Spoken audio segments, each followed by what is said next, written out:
తాకట్లో ఉన్న మీ బంగారాన్ని విడిపించి ఆ రోజు ఆన్లైన్ రేటుకి కొంటాం. Sharma gold company. మా ఇల్లు అల్లగుతిలో, కానీ ఆ గ్యాంగు తట్టుకోలేక వచ్చినాం. అమాపిరి గ్యాంగు మన ఆడపిల్లల కళ్ళలో చదువుకొని పైలైనాడో పాస్ అయినాడో తెల్లో ఇంటికాడనే అన్నాడు. నువ్వు మందు తాపుతా రా అంటే పోతాడు, నేను మందు తాపుతా అంటే పోతాడు. అటోడు నువ్వు నైమర్ రాకుంటే పోసుకోటా అంటాడు. మాట్లాడి అందరిలాగా వస్తాడు అని వాడి నమ్మి వాడిని వెళ్ళింది. వాడి వెనకాల గ్రూప్ లాగా వచ్చేది ఆ పాపకు తెలియదు. అందరూ తీసుకెళ్లి కంప చెట్లకి తీసుకొని ఆ గ్రూప్ గేంగ్ చేసి వాడు సైలెంట్ గా వచ్చి మళ్ళీ ఊర్లోనే ఉన్నాడు. మాకు వాళ్ళను మా పిల్ల శవం ముందర మాకు ఎన్కౌంటర్ చేస్తారా? మాకు న్యాయం. తెలంగాణలో ఎటువంటి న్యాయం ఉందో మా బిడ్డకు ఇంకొకసారి ఈ ఆంధ్రప్రదేశ్ లో ఫస్ట్ టైం చేస్తే ఇంకొక ఆడపిల్లకు ఇంకొక తల్లిదండ్రులకు ఇలాంటిది లేకుండా చేస్తారా? లేకపోతే మేం చేసుకోవాలి. పొద్దున మా కొడుకులు వెళ్ళి పాపను చూస్తే అంత ఘోరంగా ఉందంట. పాప ఒంటి మీద ఏం లేకుండా కాట్లు, ఆ పాప ఎంత దారి ఇదిగా ఉందో మీరే అర్థం చేసుకోండి.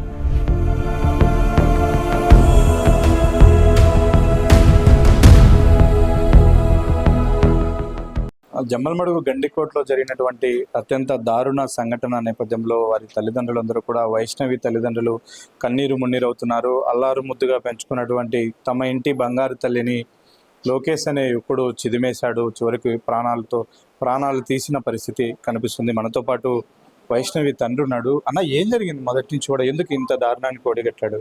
మొదటి నుంచి అమాపిరి గ్యాంగ్ లోకేష్ ఊరంతా అడగల్లి అల్లగుతికి పోయి ఆడ మా ఇల్లు అల్లగుతిలో, కానీ ఆ గ్యాంగు తట్టుకోలేక వచ్చినాం. అమాపిరి గ్యాంగు మన ఆడపిల్లల కళ్ళలో మనం ముడుచుకొని వీడికి వచ్చినాయి. వచ్చినా కానీ ఇసిపెట్టలే. ఇక్కడికి వచ్చి మీరు ఎన్ని రోజులు అవుతుంది? దాదాపు ఒక 5 నెలలు 5 నెలలు అయింది. పైన వేసుకొని ఆ తాతగా వీళ్ళు బాడీకి ఇచ్చినా మేము పోం నా ఆడుకోవాలంటే పైన 4 లక్షలు పెట్టి పైన వేసుకున్నా. దీంట్లో పైన వేసుకొని పైన అన్నాం. వీళ్ళు ఖాళీ వేస్తే కిందికి వచ్చినాం. అది ఖాళీ పెట్టుకుని పోనీ 4 లక్షలు. అసలు వాడు ఎవడు, ఎలా పరిచయం అయింది మీ అమ్మాయికి? ఎలా అమాపిరి గ్యాంగ్ మా సందున నీళ్ళు మోటార్ సైకిళ్ళు పోతారు. ఇంకా ఇట్నే కాదు, ఇట్లా చూసి ఊరంతా అడగాలి. నేను చెప్పేది కాదు, ఊరంతా. ఏం పని చేస్తాడు అతను? వాడు అమాపిరి ఏం పని చేయడు, చదువుకున్నాడు. చదువుకొని పైలైనాడో పాస్ అయినాడో తెల్లో ఇంటికాడనే అన్నాడు. నువ్వు మందు తాపుతా రా అంటే పోతాడు, నేను మందు తాపుతా అంటే పోతాడు. అటోడు. ఫస్ట్ మీ అమ్మాయి జోలికి వస్తున్నాడని ఫస్ట్ మీకు ఎప్పుడు తెలిసింది విషయం? మాకు ఫస్ట్ లోనే ఒక 10 రోజులకి తెలిసింది. తెలిసి ఏదమ్మా అంటే, నానా నేను అటు కాదు అని చేసి నాకు మా కూతురు అలాంటి కాదు, ఎప్పుడే కానీ నా ట్రబుల్ వచ్చి అడుగని చేసి చెప్పింది ఊళ్ళో అని వచ్చినాం. వద్దుమ్మా చేయంత వద్దు, నేను ఏదన్నా నీ ట్రబుల్ ఉంటే నేను చచ్చినట్టే అని పొట్టు వేయించుకున్నాను అని ఇక్కడికి వచ్చినాం. బాగున్నాం. ఈ నడవన వచ్చిన రౌండ్ నువ్వు నైమర్ రాకుంటే పోసుకోటా అంటాడు. మీ అమ్మాయిని ఎట్లా కన్సల్ట్ అవుతారు? ఫోన్ ఉందా మీ అమ్మాయి దగ్గర?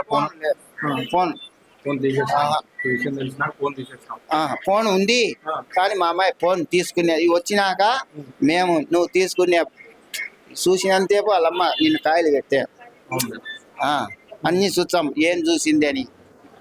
ఏం ట్రబుల్ సెల్లులోంచి వీడికి వచ్చినాంచి అప్పుడు తెలియదు. వీడికి వచ్చినాంచి ఫోన్లో ఎవరికి ఏం రెస్పాన్స్ లేదు. మరి ఇట్లా కాలేజీ పోయేటప్పుడు వెంట పడతాడా కనిపెట్టుకుని ఉండే? ఇక్కడ రాడు, అక్కడనే అమాపిరి గ్యాంగ్. నువ్వు ఏడునేది నేను అమాపిరిని కదా, నువ్వు ఏడనే తెలుసుకుంటానా లేదా?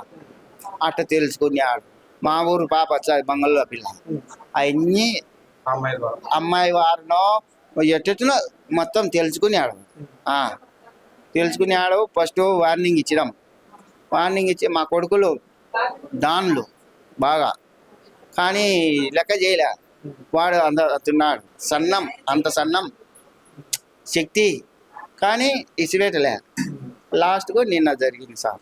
నిన్న ఏం చెప్పి ఎన్ని గంటలకు వెళ్ళింది అమ్మాయి ఇంటి నుంచి బయట? 8కి వెళ్ళింది. అదో బాబు వాడు సైకిల్లో పోతాడు గీతాంజలి, ఈ పాప కాలేజీకి పోతాడు. వాళ్ళమ్మ డాక్రా నిన్న మీటింగు, నిన్న ఒక్కరోజు అల్లగుతికి పోవాలి మెయిన్ డాక్టర్ వాళ్ళ.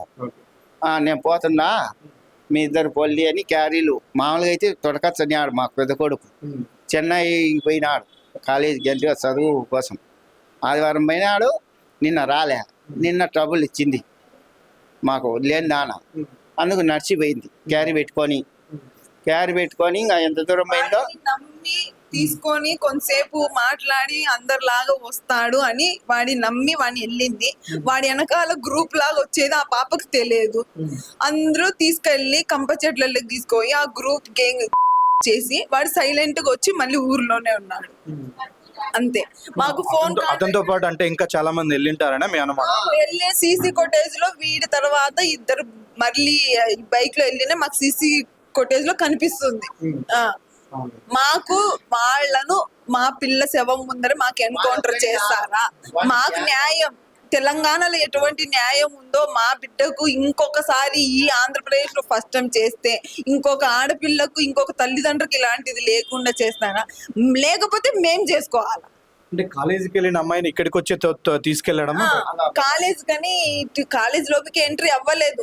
కాలేజ్ కానీ వెళ్ళిన పాపని బైక్ లో కూర్చోబెట్టుకుని తీసుకెళ్ళి అంతా సీసీ కొటేజ్ లో ఉంది. కానీ ఒక్కటి తీసుకెళ్లి 1 గంట అరగంటలో వచ్చేద్దామని చెప్పినాడు. కానీ ఈ వెనకాల ఈ అబ్బాయిలల్లి ఇలా పొద్దున 10-10:30కి ఇది జరిగింది అని ఇన్ఫర్మేషన్ వచ్చింది. అది ఎంత మార్కు నిజమో మాకు తెలియదు. మీరు ఎన్ని గంటలకు పోలీసులకు ఫిర్యాదు చేశారు? సాయంకాలము 5:30-6 చేసుకున్నాం. వాళ్ళు ఫోన్ చేసింటేనే మాకు తెలిసింది, లేకపోతే మాకు తెలియదు. కంప్లైంట్ ఇచ్చా. అబ్బాయిని పిలిపించాడు. ఫస్ట్ నేను నేను ఊర్లోనే లేను, నేను కడపలో ఉన్నాను, నేను ఐటీ కాలేజ్ లో ఉన్నాను చెప్పేశారు. అబ్బాయి మీద అనుమానం ఉందని ఫోన్ చేసి పిలిపించారు. పిలిపించిన తర్వాత ఫస్ట్ నేను కడపలో కాలేజ్ దగ్గర ఉన్నా, కావాలంటే ప్రూఫ్స్ చూపిస్తా అన్నాడు. వాళ్ళు బాగా చితొక్కొట్టేసరికి లేదు పిలిచకపోయాను అన్నాడు. సరే పిలిచకపోయినావు ఏది అంటే, నేను జమ్మలమడుగు బస్సు ఎక్కించాను, మా నాన్నకు మా అమ్మకు తెలిసింది, నన్ను ఇంటికి పోతే చంపేస్తాను అన్నాడు. నేను జమ్మలమడుగు బస్సు ఎక్కించి నాకు తెలియదు అంటున్నాడు.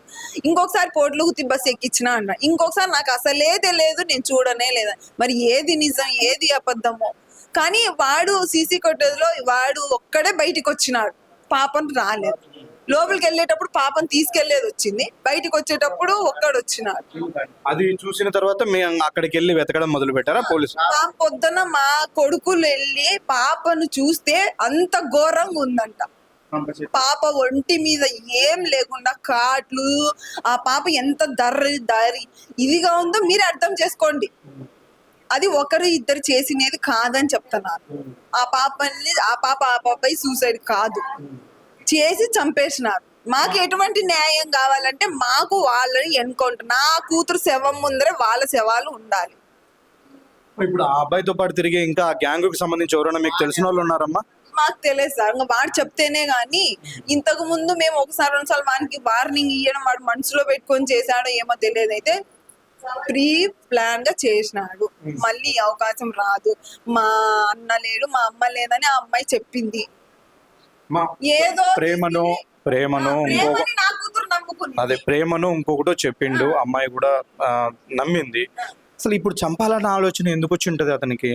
మరి చంపాలనే ఉద్దేశం రాకపోతే ఇష్టమైన వాడివైతే నువ్వు చేసుకోవాలన్నాలా, లేకపోతే తల్లిదండ్రులు ఒప్పించుకోవాలా, లేకపోతే ఎంతవరకు లిమిట్ అంతవరకు తీసుకొని ఇంటికి తీసుకురావాలి. ఇదేంటి సార్, ఒకరు ఇద్దరు అనేది తెలుసుకోలేనంత అమాయకురాలు కదా.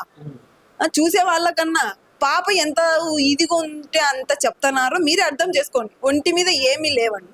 ఇష్టపడిన అబ్బాయికి ఒక అమ్మాయి లొంగితే ఎలా ఉంటుందో తెలియదు. అది బలవంతం చేస్తే 3-4 ఎలా ఉంటుందో తెలియదా? మీరే చేయాలి, మీరే తేడా చెప్పాలి. ఇప్పుడు జరిగిన తర్వాతే చంపేసింటారు అనేది మీ అనుమానం? అది ఇంకా వాళ్ళు చెప్పాలి, మాకు తెలియదు.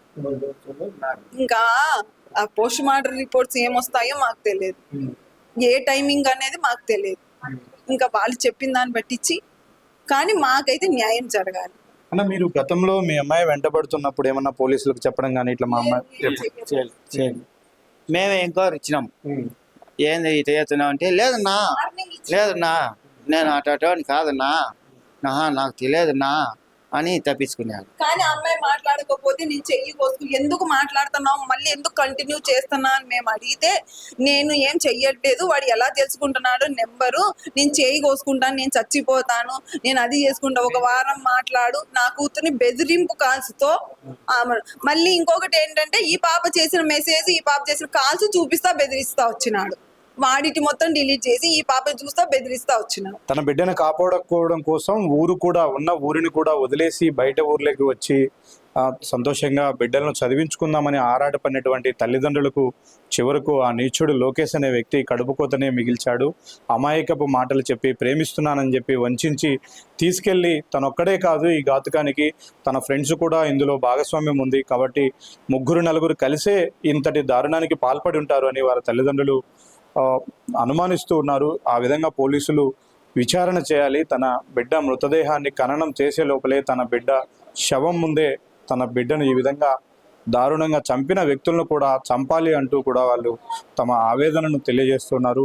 అయితే పోలీసులు ఈ విషయంలో ఎలాంటి ఎంక్వైరీ చేయబోతున్నారు, చనిపోయినటువంటి వైష్ణవికి ఎలాంటి న్యాయం చేయబోతున్నారో చూడాలి. వీడియో జర్నలిస్ట్ సాగర్తో సుదర్శన్ రెడ్డి, సుమన్ టీవీ, ప్రొద్దుటూరు.